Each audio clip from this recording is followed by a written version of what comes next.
La Asociación de Geógrafas Feministas de Chile, por medio de la Comisión de Formación, les da la bienvenida a la última clase del curso de autoformación feminista.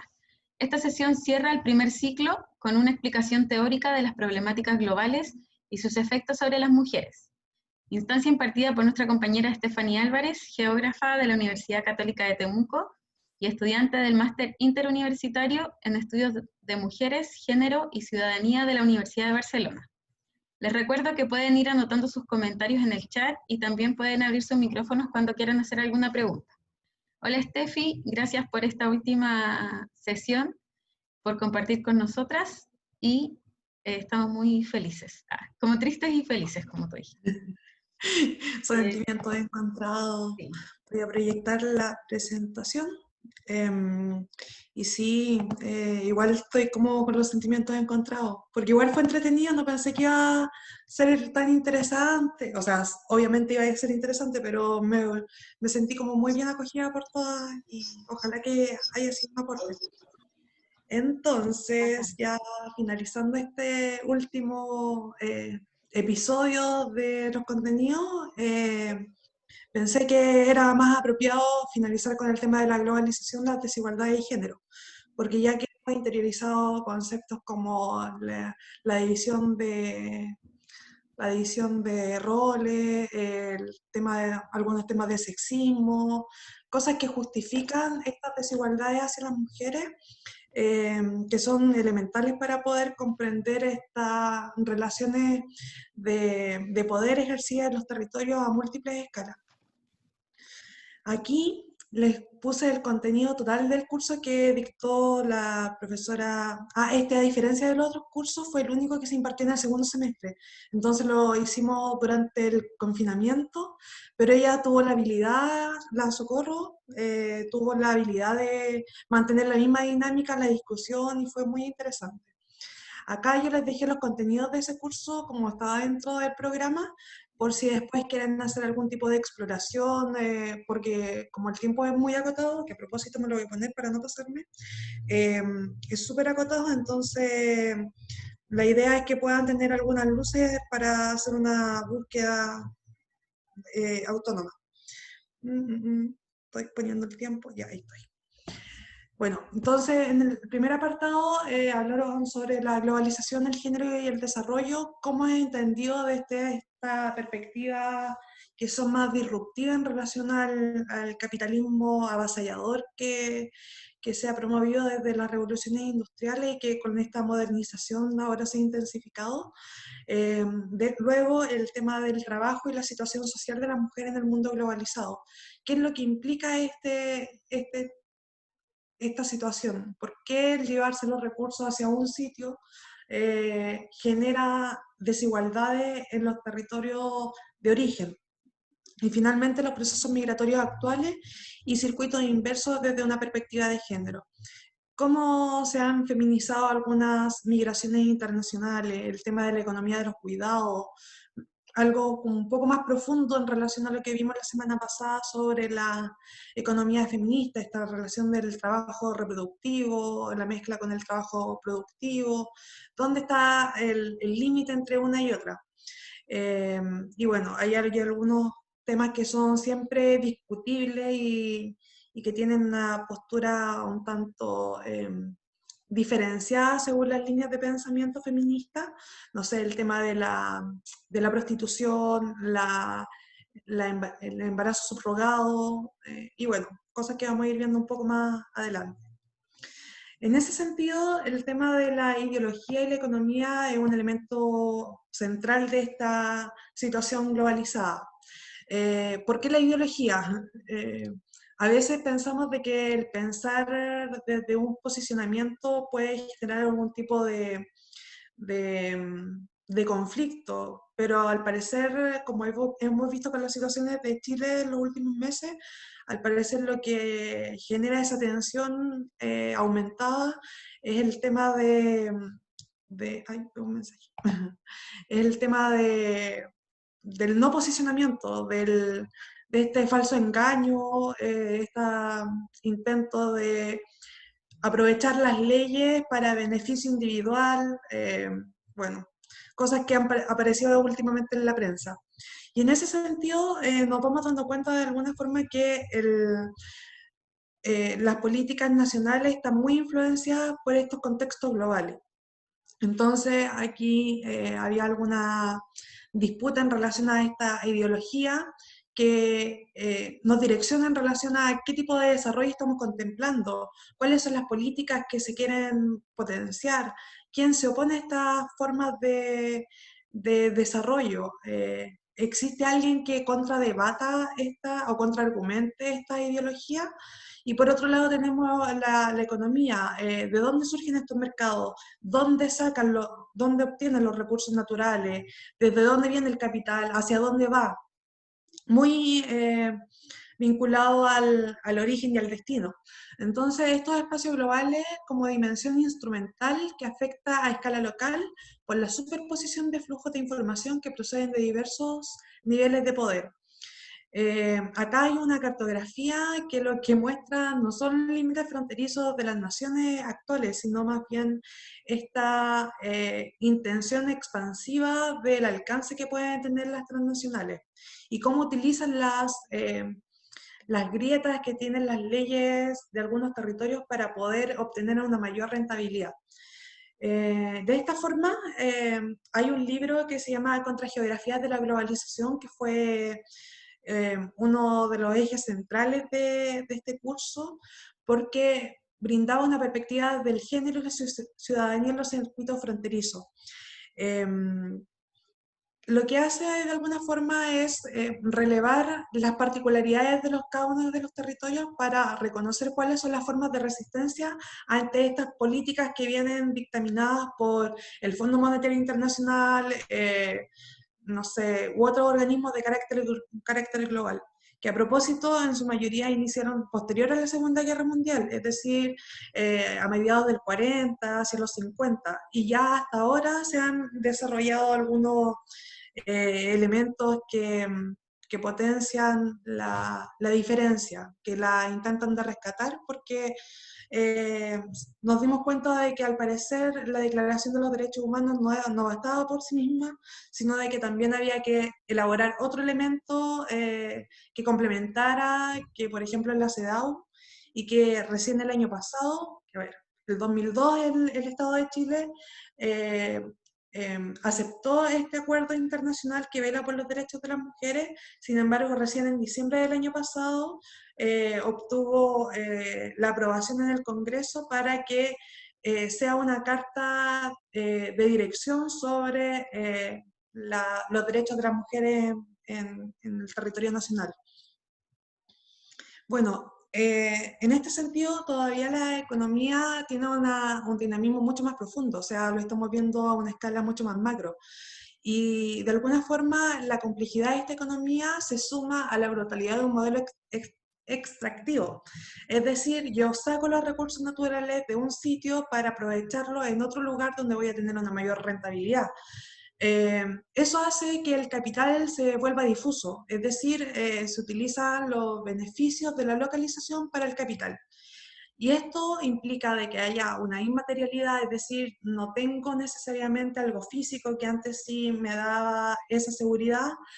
También hay una ligereza y desapego sobre el territorio, una facilidad del movimiento global, esto siempre pensándolo antes de esta situación que actualmente estamos viviendo por el COVID, el carácter de puro intercambio, carácter individualista, procesos de producción, todo esto se hace mucho más volátil, desvinculado, sin mayor identidad, y se asume de que todos los territorios tienen similares características y esta receta va a ser aplicada en cada uno de los lugares para seguir potenciando esta receta de la optimización de los recursos. Y en ese sentido, de alguna forma hay una naturalización de la condición asociada a lo económico o mercantil que he usado por la dominación y no alcanzo a leer porque justo me tapa la franja, pero tiene una relación hacia la condición de mujer, es decir, naturalizamos la condición de esta producción económica, así como estamos naturalizando la condición de asumir algunos roles por el mismo hecho de ser mujeres. Es una carencia en el cuestionamiento sobre las cosas que hacemos y producimos. Y de esa forma llegan las contrageografías de la globalización, que pone en cuestionamiento este intento de apertura a las empresas extranjeras, donde se hace una eliminación de los subsidios estatales, se vuelven inevitables las crisis financieras que repercuten a escala global, y también esta reflexión sobre los modelos programáticos del Fondo Monetario Internacional. Es decir, antes de la crisis de octubre en Chile del año pasado, hay que recordar de que hubo un movimiento muy intenso en Ecuador que se oponía a estas políticas de crédito para el desarrollo ecuatoriano, y desde el campo las personas fueron a la ciudad y se hizo una gran disputa en relación a ese modelo, porque ellos no estaban dispuestos a mercantilizar sus formas de vida. Eso, de alguna forma, dentro de los modelos tradicionales que se quiere implementar dentro del modelo capitalista, genera un aumento del desempleo, cierre de empresas de los sectores tradicionales, un cierre del mercado local o nacional, promoción de cosechas para las exportaciones, reemplazo de la agricultura de subsistencia y una carga actual de la deuda estatal. Entonces, nos dejamos influenciar por estas políticas macro que direccionan la forma de conducir una nación, y no, nos restringe la posibilidad de autodeterminarnos, de decidir sobre cómo queremos direccionar un modelo de desarrollo que a lo mejor es distinto, la del norte, la del sur, la del centro. ¿Y por qué nos está dando esa facilidad? Porque hay una dirección mucho más macro. En ese escenario, que está tan capitalizado todo, la invisibilidad del trabajo femenino significa de que haya una desvalorización de estas funciones. Y por ello hay bajos sueldos, lo que significa de que hay una feminización de la pobreza. El hecho de que los trabajos de cuidado, las labores domésticas no pasen por la economía mercantil, implica eso, de que no se reconoce la importancia de estos oficios, estas labores, estos empleos para el capitalismo macro. No se, no se vislumbra estas funciones. Y esto implica también que las comunidades enteras dependan de mujeres, sobre todo en situaciones donde no hay un hombre de familia que brinda una subsistencia adecuada para la familia. Y eso genera de que existan países pobres que están altamente endeudados, y luego se crean estos circuitos alternativos de subsistencia. Entonces, cuando nos ponemos a reflexionar sobre la delincuencia, no sé, la prostitución, otra serie de, de situaciones, quizás es necesario mirarlo desde otra vista, no desde el efecto, sino desde el origen. ¿Qué está sucediendo para que eso aún continúe? Y de esta forma, las alianzas internacionales estratégicas, más que facilitar o brindar cierto empoderamiento territorial, lo que hace es intensificar esta vulneración de las mujeres ante una situación macro. Si hay una mujer que es sustento de su familia, madre soltera, que tiene solamente el apoyo de su madre para poder subsistir, se restringe mucho más su posibilidad de tener otras oportunidades que la saquen de esa situación de vulnerabilidad. Entonces, por ejemplo, aquí dice, los problemas económicos son determinantes para que las mujeres ejerzan la prostitución. Hay una línea que va por la abolición de la prostitución, otra que la apoya, pero más allá de tener una postura tajante al respecto, yo creo que es importante también reconocer otras visiones y también escuchar el por qué se están realizando ese tipo de labores. Y dadas estas alianzas internacionales que son estratégicas, cuando existen estas situaciones de vulnerabilidad, se intensifica el tráfico de mujeres, se potencia el traslado y el transporte, esta, no sé, situación que se genera estereotipadamente sobre el sueño americano de esta gente que viene desde el centro de América, va hacia el norte y llega a México, intenta cruzar la frontera porque todavía tenemos este imaginario de que en Estados Unidos el país de las oportunidades y ahí tú puedes poder desarrollarte de una mejor forma. Sin embargo, ¿eso a qué costa? También el tema de la captación de gente. ¿Quiénes son estas redes que están articulando y por qué se generan una especie de mafia que controlan ciertos territorios y potencian la movilidad entre algunas personas? Ahí es importante el tema del contacto con la gente local, la distribución de las ventas de los documentos, y las mujeres no están respaldadas ante la ley. ¿Qué implica esto?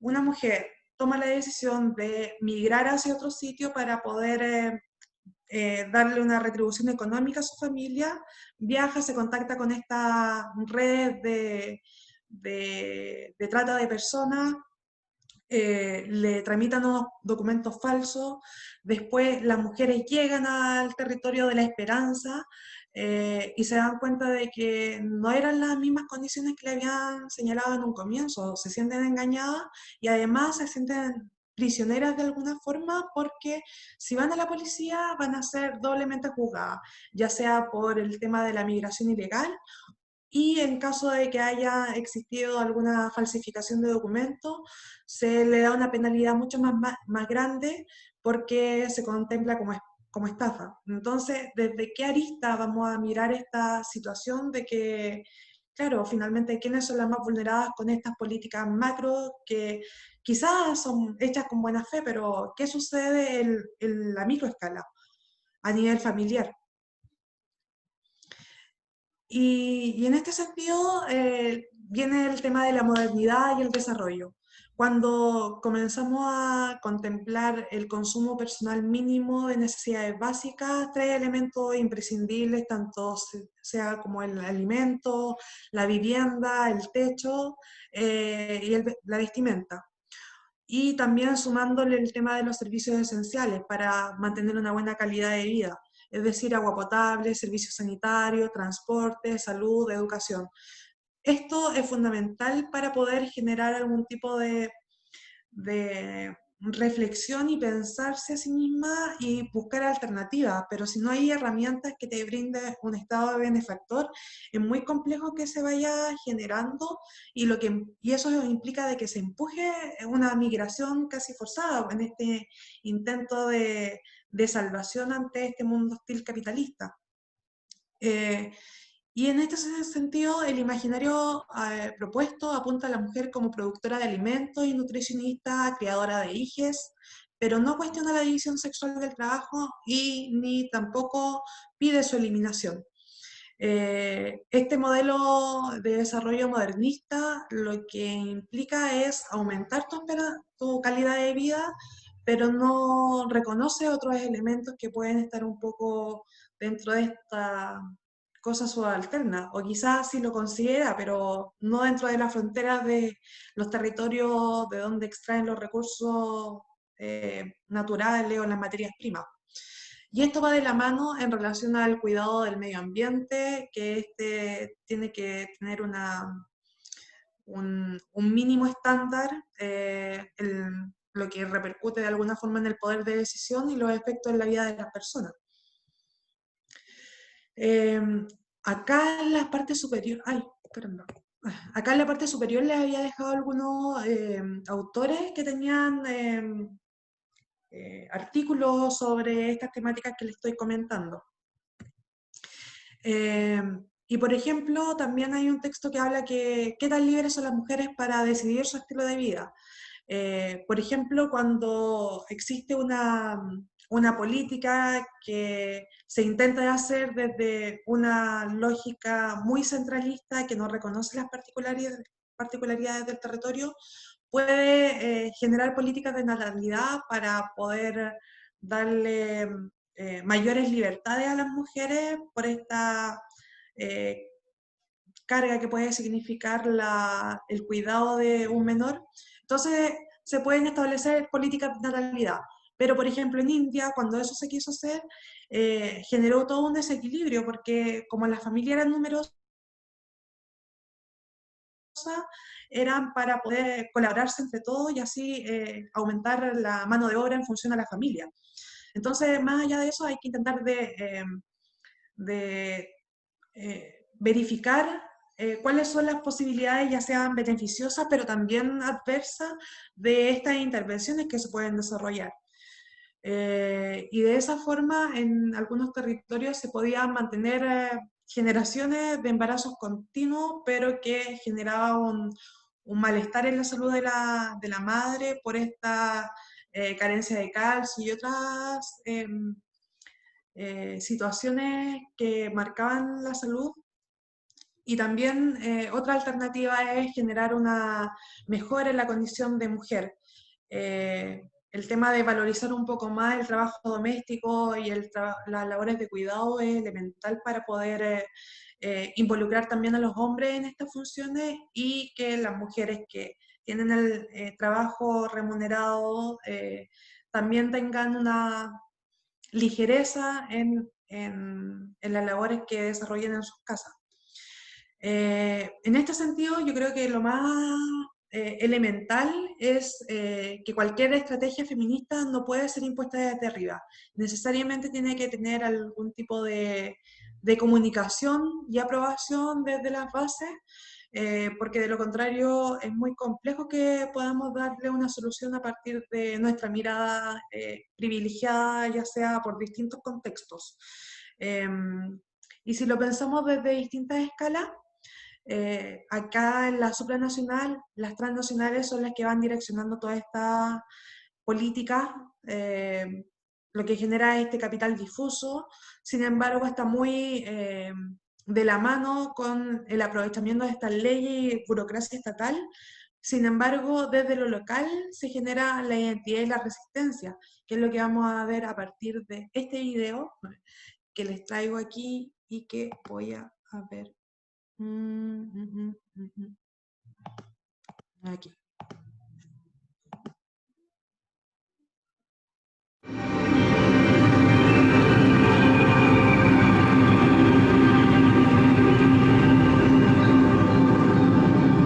Ni los millones de metros cúbicos de agua, ni los más de 3.000 gigawatts de energía que lucirá Ralco los convencen. Y así que nosotros lucharemos hasta el final. Muertos saldremos, vivos no vamos a salir.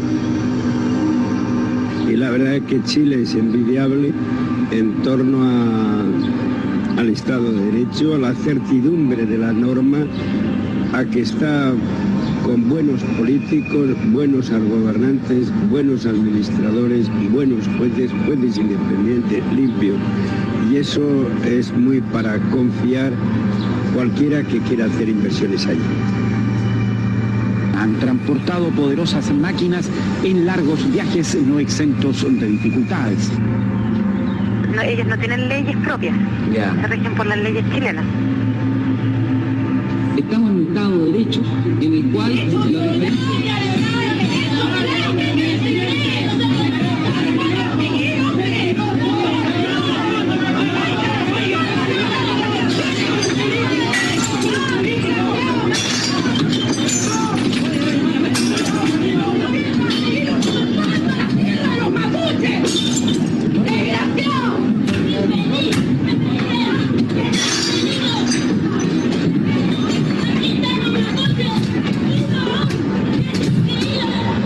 El presidente Chile aprendió con Endesa mucho antes, mano. Por causa de eso, ellos estaban listos, su cabeza lo tienen así. Se ha avanzado con rapidez y decisión en la represa Ralco. Hace solo unos cuantos meses, estas turbinas fueron ensambladas con la precisión de un relojero. En este momento nos encontramos a 150 metros bajo la montaña, en la sala de máquinas. Su extensión total alcanza los 110 metros y por su dimensión es equiparada a un edificio de 15 pisos de altura. La resistencia es feroz. Esta madrugada, 100 pehuenches impidieron el paso de la máquina que transportaba los transformadores que se instalarán en la central. 5 horas intransitable la ruta, pero en pocas horas el escenario lucía peor. Queremos sentarnos a una mesa y comenzar a conversar en serio sobre el tema de la relocalización de los pehuenches en el Alto Biobío. Cobija el trabajo perseverante de cientos de hombres llegados de todo el país en busca de la energía que encierran las aguas del ancestral río. No vamos a salir nunca.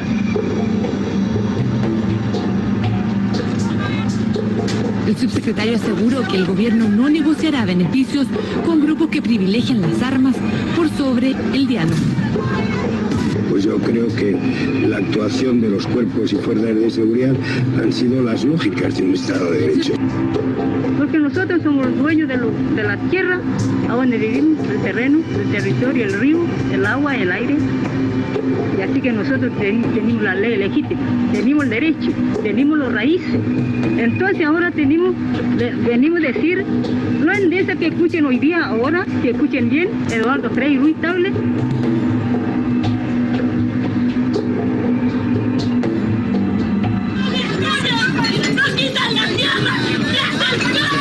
Entonces, lo que se decía aquí no se trata que la ley indígena esté por la ley sobre la ley eléctrica. Si bien son indígenas, son chilenos. Claro. Entonces se les tiene que tratar... Bueno, esto ellos no sé si se consideran chilenos, pero bueno. Mira, la presa misma y el embalse está diseñado para durar eternamente. La persona, uno pehuenche, tiene sus raíces. Finalmente se llegó a un acuerdo con ellos, no es que el gobierno haya apoyado a vender, sino que el gobierno hizo de alguna manera de aval para poder llegar a acuerdo.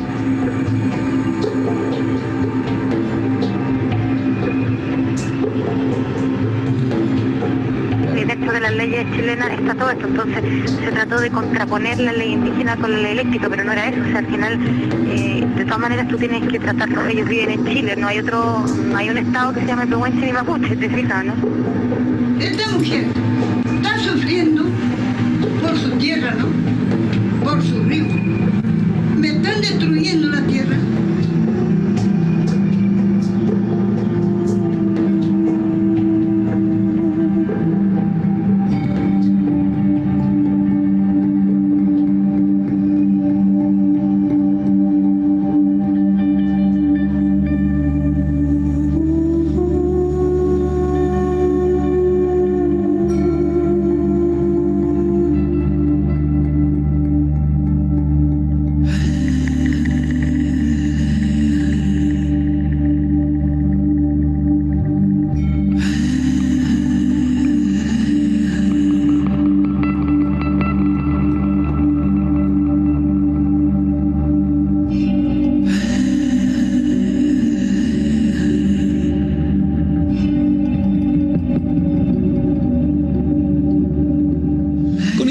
Contra los ejecutivos de Colbún terminó una reunión informativa a las comunidades de Quilá con el Alto Biobío sobre las consecuencias de una eventual inundación por el proyecto de una tercera central hidroeléctrica en la cordillera de la región.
histórica obra implicaría inundar la zona adyacente a Unpuel, un sitio sagrado mapuche donde habrían importantes restos arqueológicos. Además, 43 familias deberían ser relocalizadas, entre ellas 9 que llegaron a la zona tras ser sacadas de sus tierras a mediados de los 90 por la construcción de otra central. En Chile muere una líder mapuche que luchó durante más de 10 años contra la construcción de la central hidroeléctrica Ralco, propiedad de la española Endesa. El cuerpo de la mujer de 73 años fue encontrado flotando en las aguas del lago artificial de la misma represa al sur del país a la que ella se opuso. La mujer símbolo de la resistencia indígena, la cual luchó en contra de las obras realizadas por Endesa en Alto Biobío, fue encontrada este martes en el lago artificial que produce el embalse Ralco tras desaparecer el pasado lunes 23 de diciembre. Nicolás habría sufrido un accidente recorriendo la zona que la vio nacer.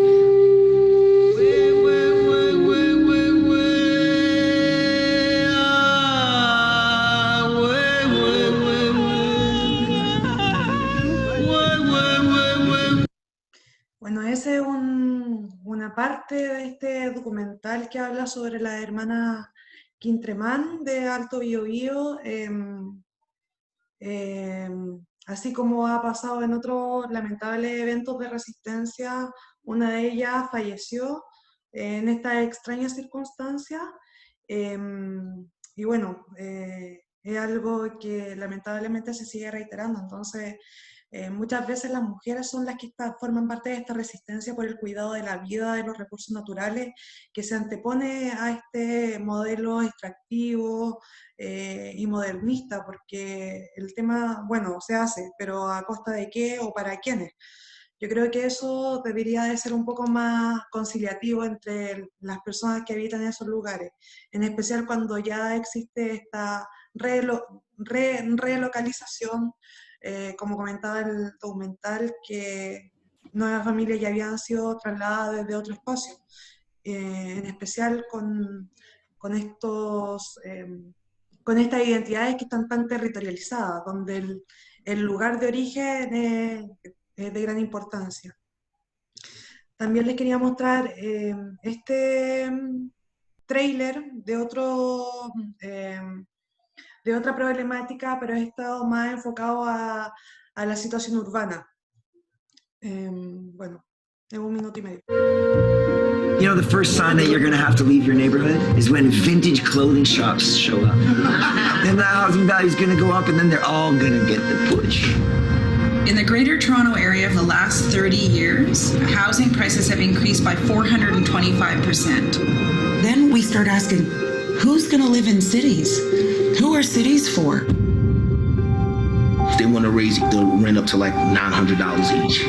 If it goes to $3,400, then I have to make at least $100,000 a year. I've seen the whole area change. They start buying up properties because it's a fantastic investment for them. When I hear people today saying it's gentrification, one reaction, an ironic reaction, is, if only. It's much deeper than that. Owning the house is only a means to making money. New owners have taken over. We haven't met them, we haven't seen them, we don't know anything about them. It could be Frosty the Snowman for all I know. I heard one of the councillors said, if you can't live in Notting Hill, then you shouldn't be in Notting Hill. Who the fuck is he to say something like that? I can stand in the middle of the street and no traffic coming. Paradisi fiscali sono il luogo dove il capitalismo legale si incontrano. Gold is not a human right. Housing is. We need to reclaim the fundamental right to housing. En este documental también aparece el testimonio de Valparaíso, así que está muy interesante como para que lo puedan ver. Y ya para finalizar este bloque de videos, les quería mostrar también el tráiler de la película brasilera La Ciudad de Dios, que fue hace un par de años. Lo interesante de esta película es que, desde mi experiencia, el 2007 la vi, cuando no entraba al mundo geográfico, y la vi hace un par de meses. Entonces, haciendo esta comparación ya con contenido más geográfico, más pensado en los lugares, me llamó la atención el inicio, que ahora no aparece, pero si la pueden ver después, el relato comienza hablando de cómo se crea la ciudad de Dios, que trasladan a un grupo de la población porque habían sufrido inundaciones, incendios y estaban prácticamente a la deriva, entonces los trasladan a las afueras de la ciudad y se empieza a generar toda una dinámica que ahora les voy a mostrar con el trailer.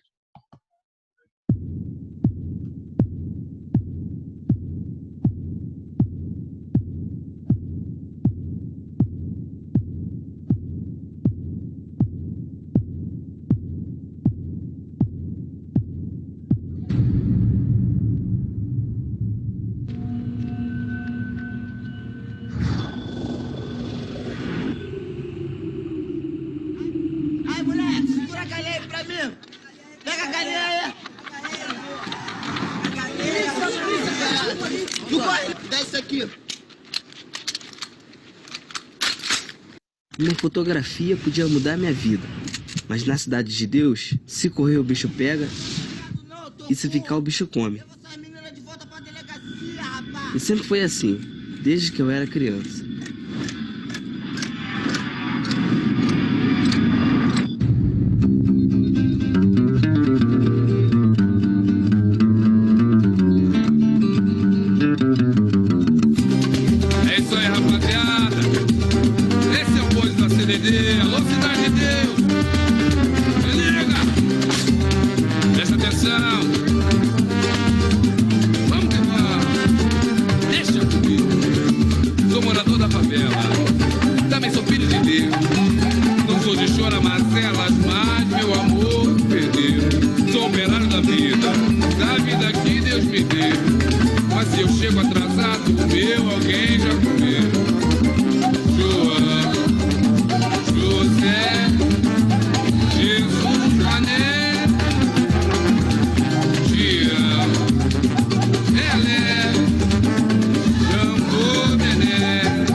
Bora, moleque, escolhe. Diz aí. Bora, amigo. No pé ou na mão? Na mãozinha, né? There is nothing left here to worry about. We are on the ground. We are in the clouds. The world is spinning. There is nothing left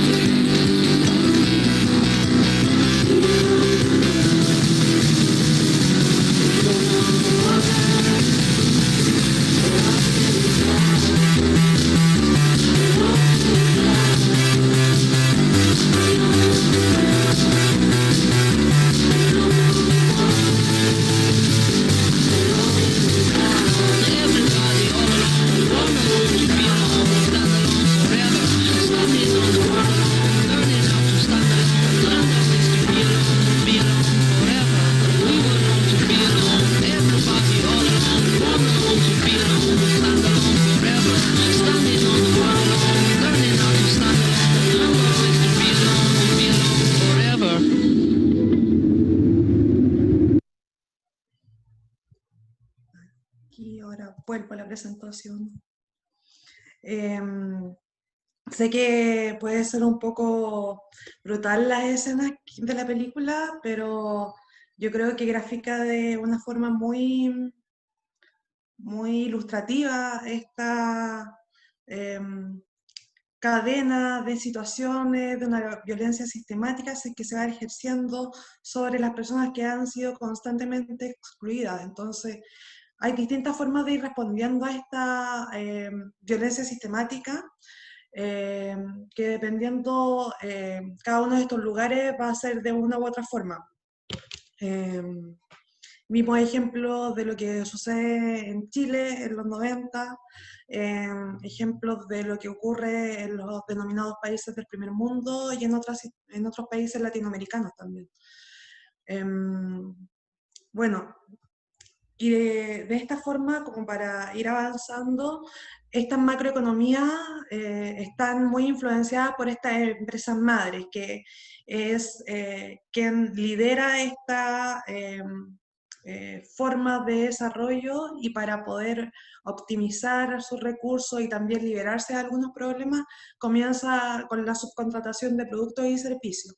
Esto genera una externalización, una obtención de materias primas desde otros lugares y también ahora con la modernización que todavía se intensificó con el COVID, el tema de las redes virtuales. Sin embargo, esto, ¿qué implica esto en el territorio y también en las mujeres? Porque igual hay que recordar que este curso hablaba sobre el género, pero hasta ahora, ¿qué ha pasado sobre eso?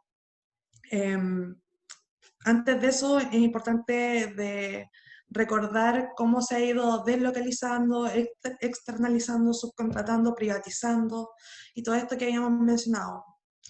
Que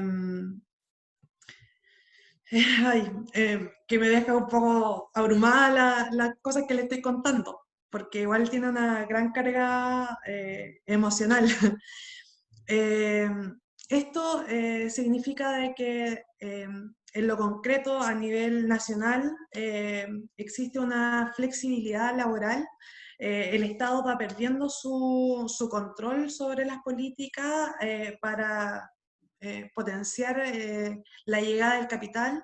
Eso genera una desregularización, una minimización de los costos para estas empresas que tienen un gran control hegemónico y que, como ya vimos, no contemplan las particularidades de estos sitios. Entonces, de alguna forma, existe una universalización de los patrones de consumo, es un deber ser el tema de los influencers, por eso es tan comentado ahora, porque se aspira a un estilo de vida que no todos pueden obtener, y cuando estás en contra de esa forma, vienen y te la imponen a través de los intercambios económicos, los medios de comunicación, que generan un fortalecimiento de este status quo que es de carácter macro. En este sentido, este autor comprendió muy bien cómo las cosas cotidianas estaban influenciadas por estas decisiones. Y aquí les quería mostrar su videíto aquí, a ver, un segundo, sobre esta línea de pensamiento, que si bien él abordó de forma sutil la perspectiva feminista, yo creo que es importante que vayamos viendo cómo dentro de nuestra cotidianidad existe esta violencia simbólica que él la explica muy bien. Las costumbres y los fenómenos cotidianos se volvieron el centro de atención de la filosofía y la lingüística. Disciplinas que empezaron a ponerle nombre a las diferentes formas de capital trasladaron sus indagaciones y análisis al estudio del poder y las distintas formas de dominación. Pierre Bourdieu fue uno de los grandes pensadores dedicado a abordar estos temas de una manera profunda y aguda. Sus observaciones sobre la cultura y la vida cotidiana lo convirtieron en un intelectual reconocido a nivel mundial. Pero además fue un intelectual comprometido, un sociólogo preocupado en cuestiones como el efecto del desempleo en las personas y la crisis de la vida campesina en Argelia y Francia. También realizó un importante aporte analizando el carácter represivo de las instituciones educativas. Estudió las clases sociales, los bailes, los deportes, el lenguaje del cuerpo, el prestigio social y la televisión. Lúcido crítico de las políticas neoliberales, fue un intelectual activo y presente en la causa de los desprotegidos. Su pensamiento se puede resumir en dos conceptos: los efectos de la dominación y la lucha por la igualdad. Pierre Bourdieu introdujo a la sociología en la vida cotidiana, ni más ni menos.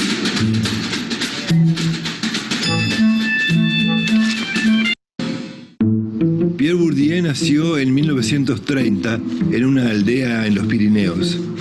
Sus padres eran campesinos. Fue un excelente estudiante.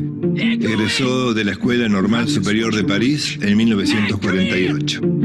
A partir de ese momento se sumó a la generación de quienes cuestionan las corrientes dominantes en el campo filosófico, como Marx, Nietzsche, Foucault y Sartre. En 1954, cuando estaba cumpliendo con el servicio militar, viajó a Argelia en plena guerra de la independencia. Allí se quedó por un tiempo.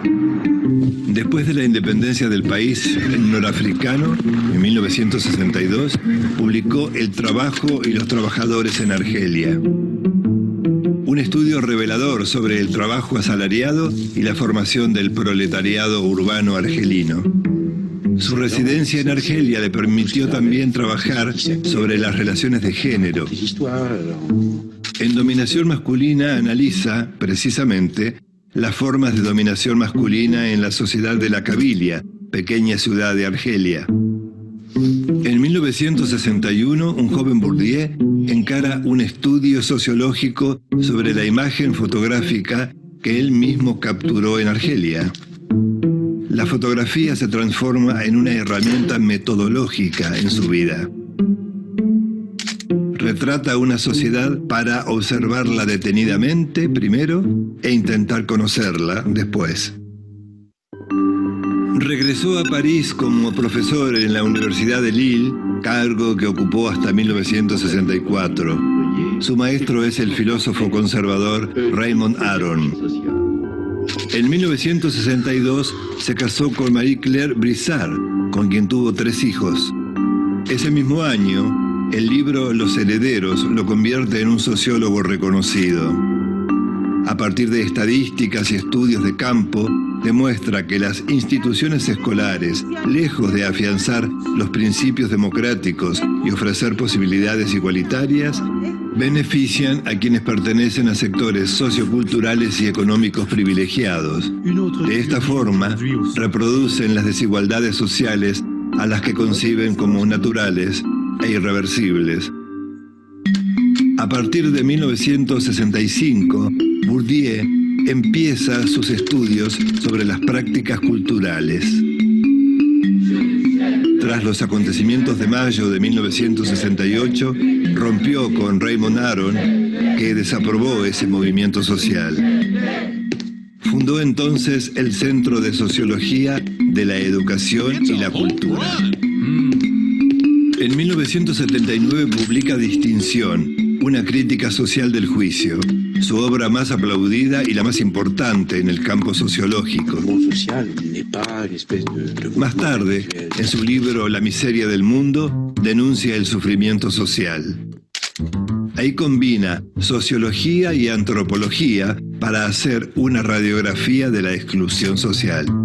Hace hablar a los desheredados de la modernización, del progreso tecnológico y de la globalización. Lo medular del pensamiento de Pierre Bourdieu parte de la idea de que la lógica del sistema es perpetuar el privilegio y la desigualdad, pero no partiendo de la tradición marxista de la división social de clases. Para Bourdieu, las sociedades no están divididas en 2 clases, burgueses y proletarios. Tampoco es la sociedad de los liberales con individuos autónomos buscando maximizar sus beneficios. Bourdieu habla de un espacio social en el cual existen distintos tipos de capital. El capital económico, constituido por factores de producción, tierra, fábrica y trabajos, bienes, propiedades y autos. El capital social es el conjunto de relaciones sociales, contactos, conocidos, amigos, parientes.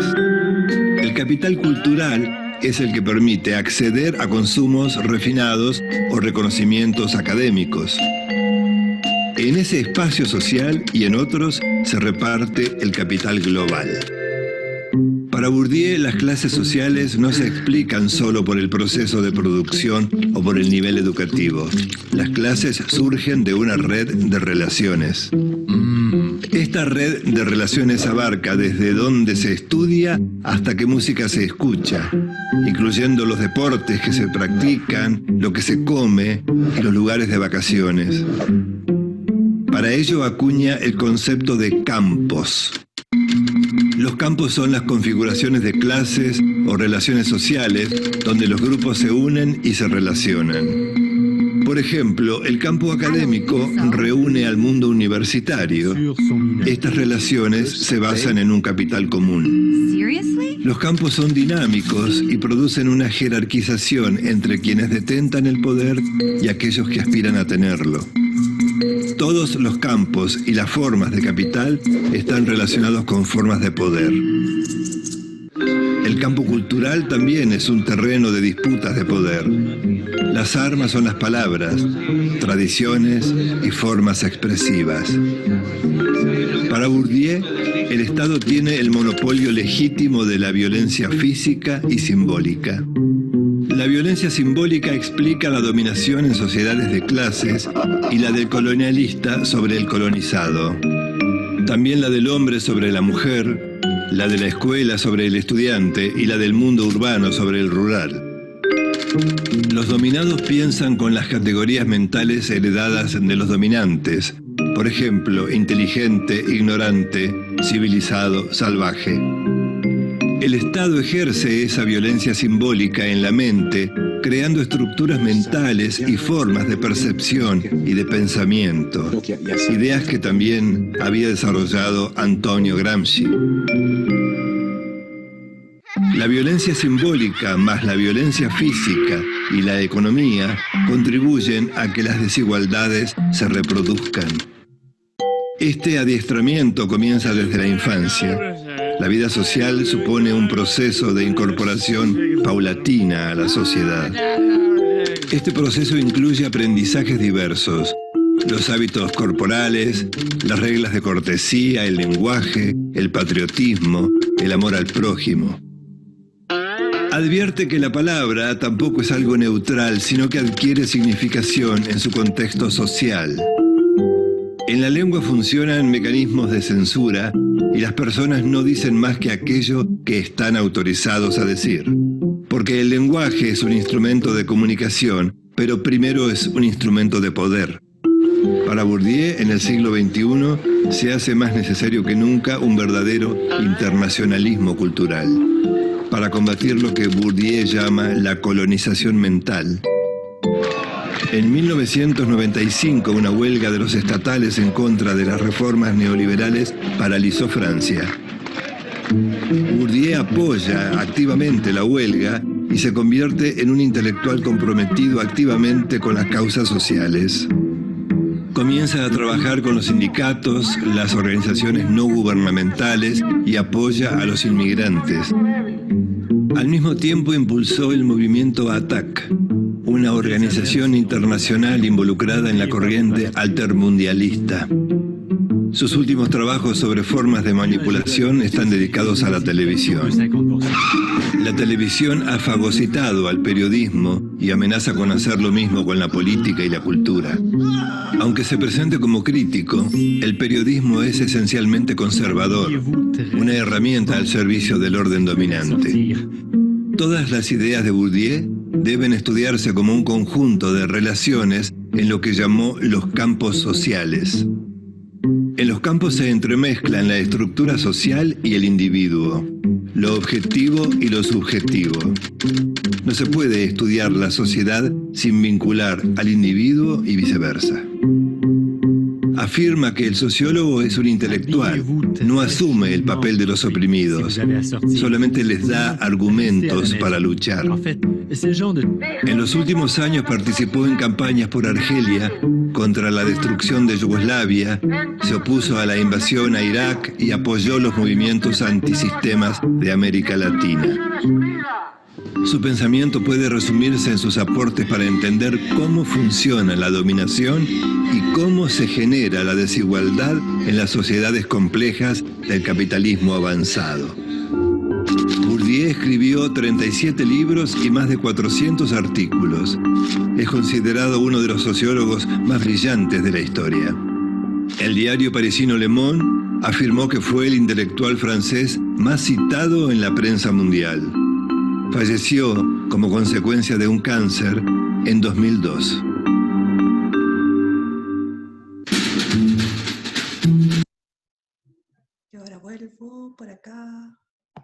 a la presentación. Ya estoy. Pensé que era más apropiado mostrarle este video para poder sintetizar de alguna forma estas ideas de la cotidianidad, del poder, la violencia simbólica, que son toda una serie de situaciones que van ocurriendo y que de repente como mujeres decimos esto está extraño, no me agrada, pero no lo sabemos verbalizar. Muchas veces es eso y después cuando ya es todos los días, todos los días, todos los días, después viene esta forma violenta de responder a esa violencia que fue silenciada por mucho tiempo. Y si lo pensamos desde el punto de vista feminista, se ha pensado mucho en el tema de las cadenas globales de cuidado. Dado esta visión de desarrollo jerárquica, como de avance, de un deber ser, de una forma muy impositiva muchas veces, ha generado de que aumenta esta tendencia de dependencia hacia los que tienen recursos y los que no tienen recursos. Y en ese sentido vienen las cadenas globales de cuidado, que en los sitios, en los países que son denominados como periféricos, existe esta restricciones económicas. La mujer que es dueña de casa decide viajar, entonces se queda en el origen otras cuidadoras que en este caso colaboran en los cuidados de los infantes muchas veces y que son ellas quienes tienen más restringidos los recursos económicos. Por lo general o es una tía o es una abuela o es alguna parienta cercana que se queda a cargo y ella en vez de dar algún tipo de bien material por ese, entrega su tiempo a disposición de este trabajo reproductivo. En cambio, la mujer que migra tiene acceso a los ingresos económicos, le da plusvalía, tiene plusvalía emocional y además genera la ausencia de los núcleos familiares de origen. Es decir, esta mujer que tiene que sostener la familia se va y entrega todos esos cuidados a otra familia, porque en la cúspide de este deber ser de calidad de vida están los países ricos donde las mujeres han tenido la posibilidad de insertarse en el mundo laboral, por tanto requieren otras personas que les cuiden y mantengan el hogar, y ahí es donde delegan el cuidado de su familia en otras mujeres. Eso yo creo que es uno de los efectos más significativos de lo que implica la globalización de los cuidados. Y de alguna forma responde a este carente estado de bienestar, es decir, un estado de que si bien existe, no se encuentra presente por esta desregularización que es una especie de sálvese quien pueda, y genera también que una realidad híbrida, donde las mujeres están presentes a través de videollamadas, pero no necesariamente de forma física. Y aquí les puse una imagen de una mujer que fue captada con un niño, y ella salió después a explicar por una crítica que se generó a través de esto, y ella defiende mucho su trabajo, y dice: hola, yo soy la mujer de las fotos, y pues, qué lástima que juzguen sin saber. Les cuento un poco, él es mi sobrino, y a veces lo cuido como es en este caso. A veces me llevo a mi hija, los voy turnando, casi todos los fines de semana, pero porque es mucho riesgo tanto para ellos como para mí. Sí, soy repartidora, y sí, me dedico solo a repartir, no me da pena decirlo. De hecho, mi hija tiene 6 años y sí me cuido por el momento solo por ella. No quiero tener más hijos. Soy repartidora, ando caminando y no me da pena. Es un trabajo que hay que salir adelante. Yo creo que, claro, todas tenemos la posibilidad de elegir, pero en realidad, ¿qué tan libre estamos eligiendo cuando no existen políticas de bienestar?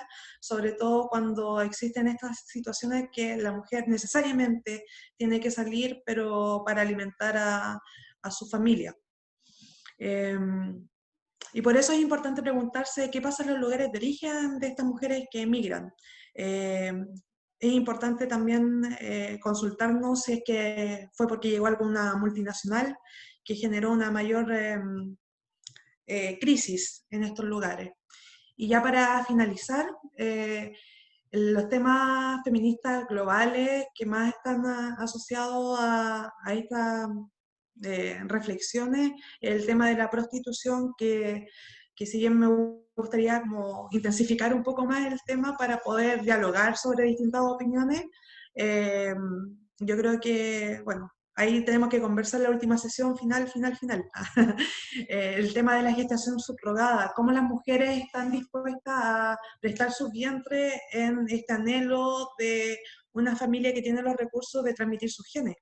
El tema de los cuidados, como lo veíamos asociado a las cadenas globales, y la sostenibilidad de la vida, cómo las mujeres aún siguen el cuidado de las semillas, seleccionándolas y haciendo toda una selección de estos productos. Y en situaciones de crisis, ¿qué pasa? La paradoja sobre la pandemia, y que, bueno, aquí hay una pantalla, es una noticia del 23 de septiembre, claro, hace un mes. La pandemia impide que los padres conozcan a sus hijos gestados de forma subrogada. Son cosas que están pasando ahora. También salió una noticia de que habían unos niños en Ucrania que estaban ahí a la deriva durante la pandemia porque no había quien los fuera a buscar. Y ya para finalizar y abrir el debate, quizá preguntarnos qué desafío enfrenta Chile en este mundo globalizado. ¿Creen que el capitalismo verde puede ser una alternativa? ¿Cuál es la contrageografía de Chile en este tipo de problemática? Así que eso les quería comentar hoy en esta última sesión. Muchas gracias, Fanny, por la presentación. Yo creo que dejamos la posibilidad de que quien quiera abrir su micrófono, compartir sobre la ponencia o específicamente sobre las preguntas que nos acabas de hacer.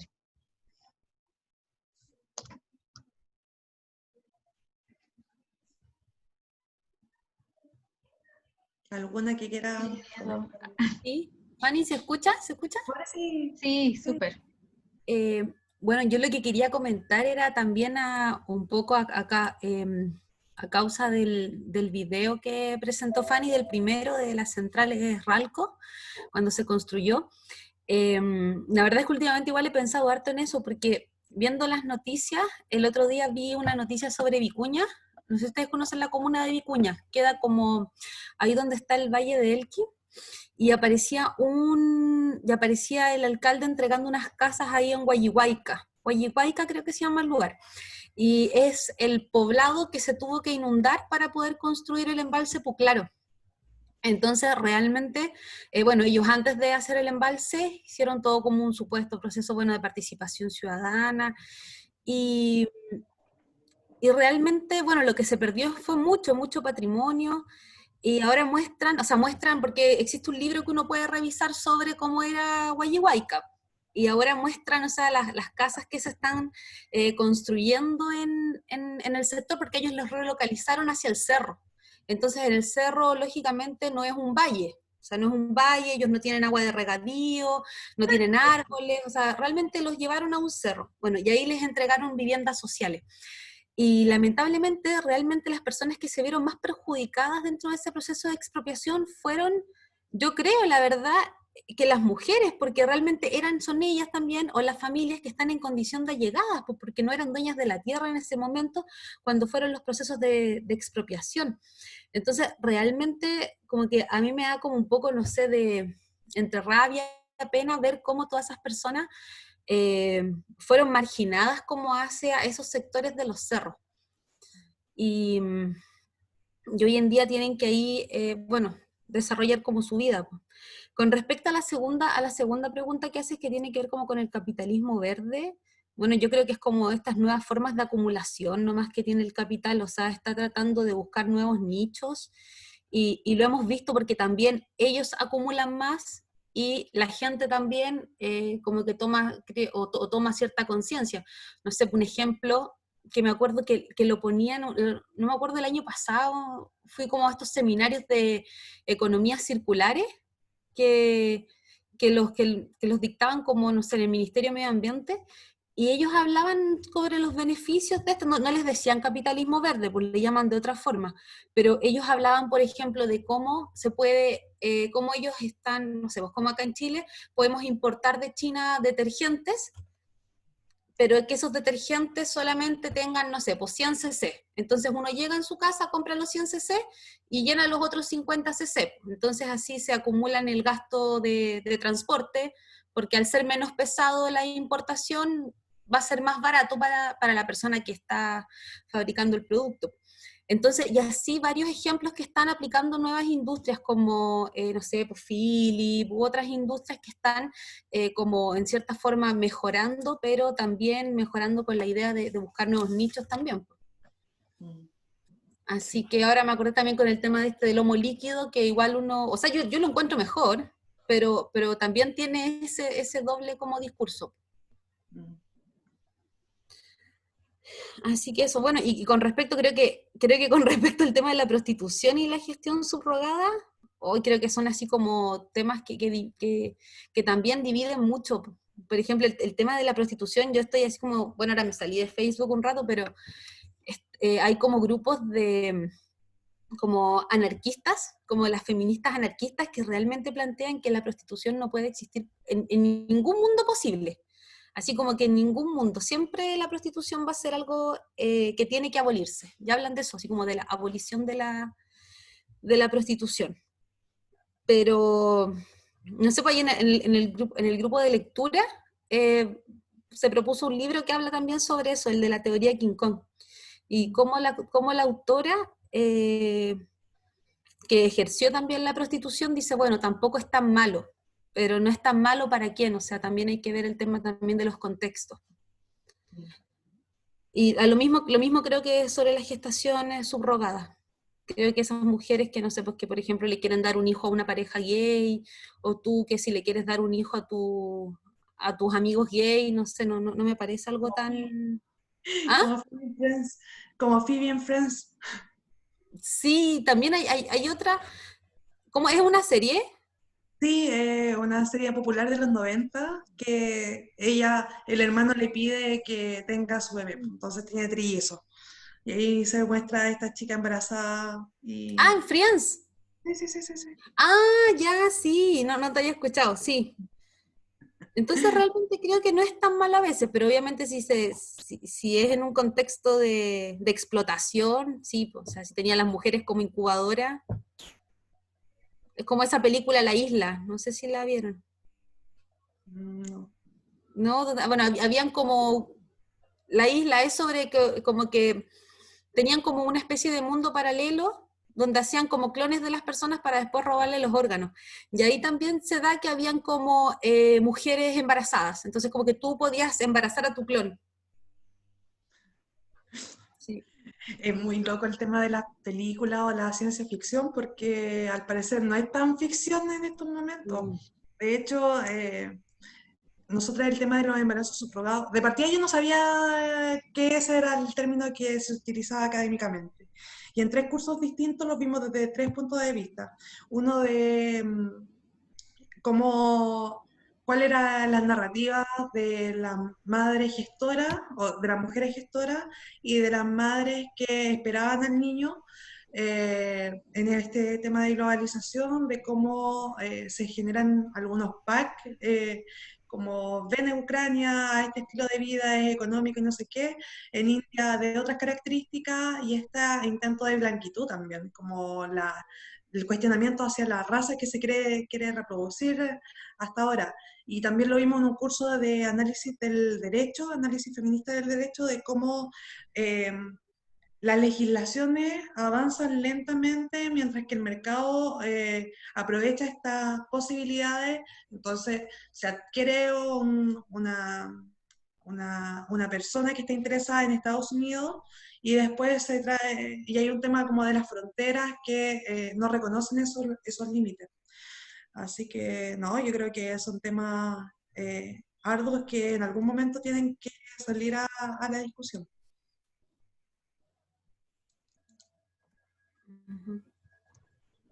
Fanny, bueno, ya todas, como le habíamos comentado en la clase pasada, tenemos las ganas de hacer una instancia de finalización. Yo creo que igual de antemano deberíamos recoger las ideas por ejemplo, de las participantes que están ahora, si es que alguna quisiera proponer de cómo podríamos dar cierre a este curso, quizás no necesariamente con preguntas que vengan, no sé, desde la organización, sino que sea una propuesta o algún tipo de dinámica que alguna conozca, para que lo podamos hacer de una forma más lúdica y que nos interese a todas también. Si alguna quiere hablar.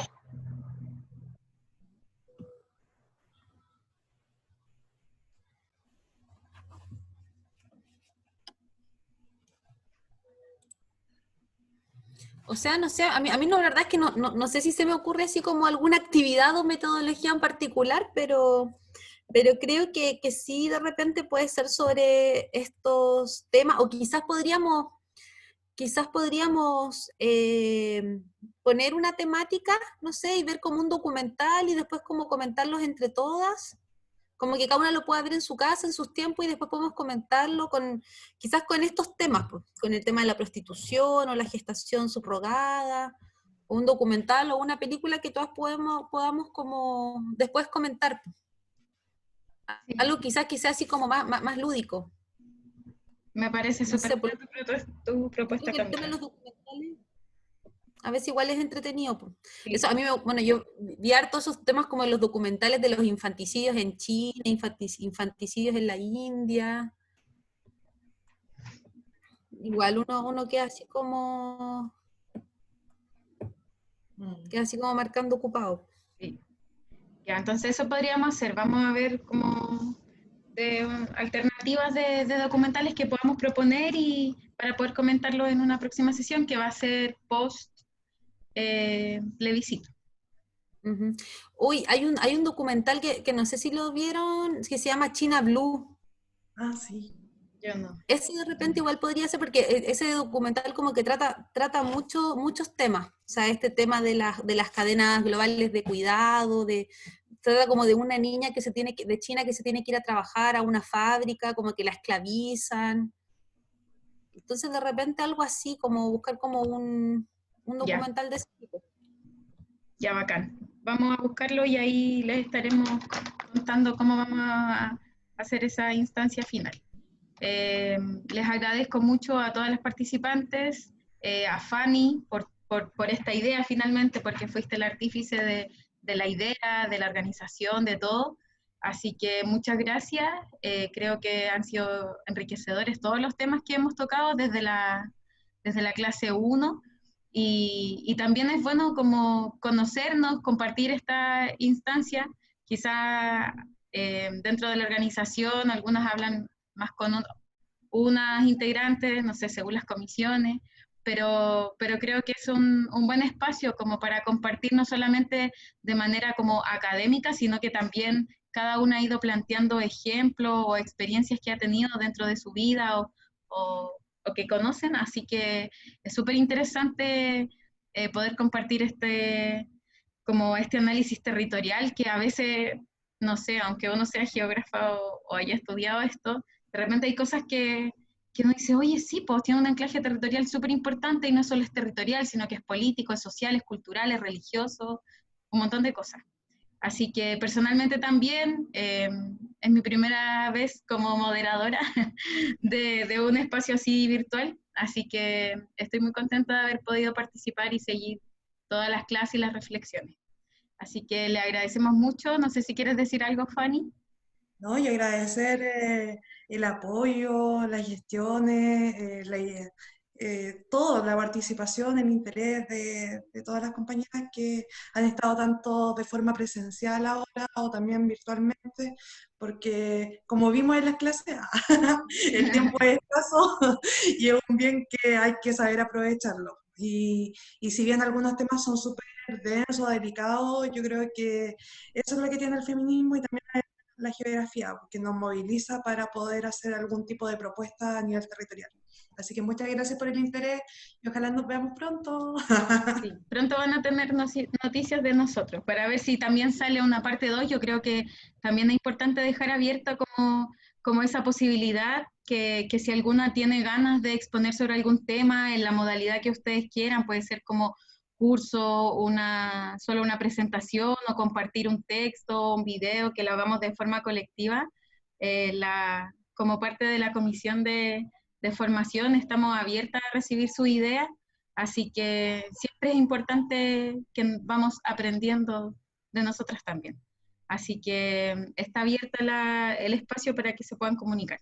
Y ahí les estaremos avisando sobre la instancia final. Muchas gracias a todas las participantes y un aplauso para todas. Un aplauso virtual. Abrazos a todas y nos estaremos viendo pronto. Que estén muy bien. Chao, Fanny. Cuídate.